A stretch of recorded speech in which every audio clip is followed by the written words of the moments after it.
Jesus channeled through John Smallman. June 30, 2015. Today is a new day.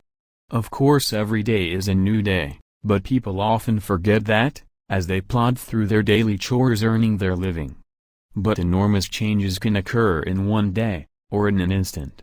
You are free to make choices in every moment, and you do, but they are very often the same choices that you have been making for years, in almost complete unawareness. Become aware of your choices, each and every one of them, and then decide if you would like to maintain them or change them, from which shoe you put on first in the morning to whether you really want another cup of coffee or tea, to whether you want to change jobs, careers, or relationships. So many of your choices have become automatic, and yet your choices determine how adequately or inadequately your lives flow. Make each day new by being aware of each choice you make, from the smallest to the largest. That does not mean just being aware that you have made a choice, but discerning if it is really the best choice you can possibly make in this moment. Drifting through life is what occurs when you do not see all the choices that lie open before you in every moment. But you can become aware of the great variety of choices open to you by practicing discernment in your little choices. Which shoe shall I put on first, and why? Because it leads you into full awareness of what you are doing in each moment, and that enables you to question the wisdom of that particular choice. If you are not accustomed to being so aware of your daily routines in such detail, starting to become aware can seem like a very difficult task, but, with practice, as with all things, it becomes easier and then natural.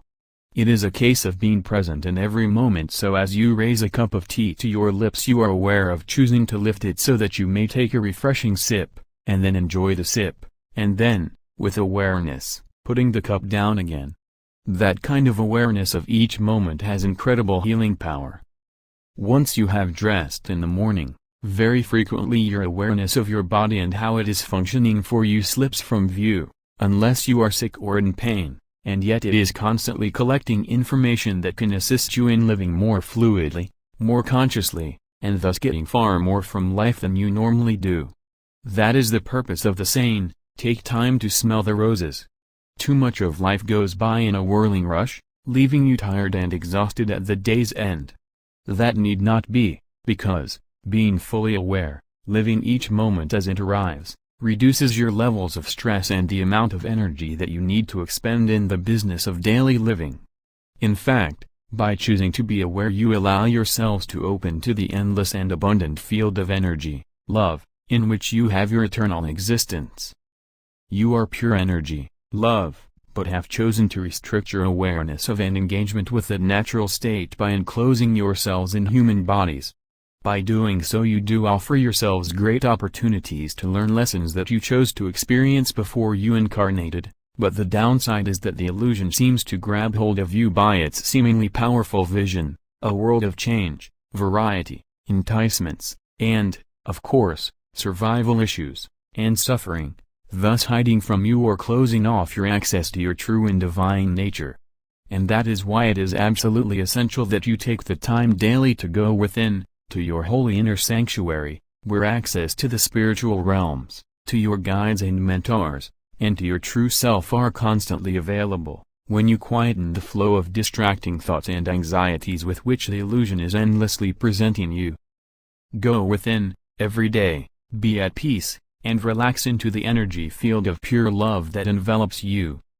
As you have been told so often, love is your nature, it is reality, and you are, as you struggle with the vagaries of daily living, mostly unaware that this could be so, let alone aware that it is so.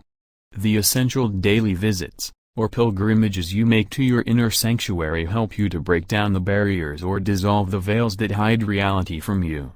When you get glimpses of what is possible, absolutely possible because it is reality, all that exists, you are uplifted, inspired, and encouraged to focus your attention on your spiritual calling. And you all have a spiritual calling, it is your reason and intent for being on earth, which by that very intention eases your path through the illusion.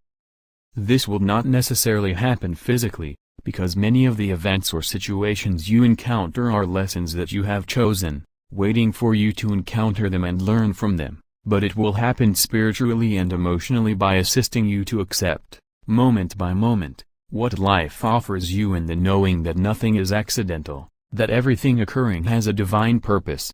What that purpose is frequently unclear, but if you just accept and deal with it, and, please, ask me, or your favorite saint or spiritual guide for assistance with whatever arises, you will find yourselves living more peacefully and more contentedly.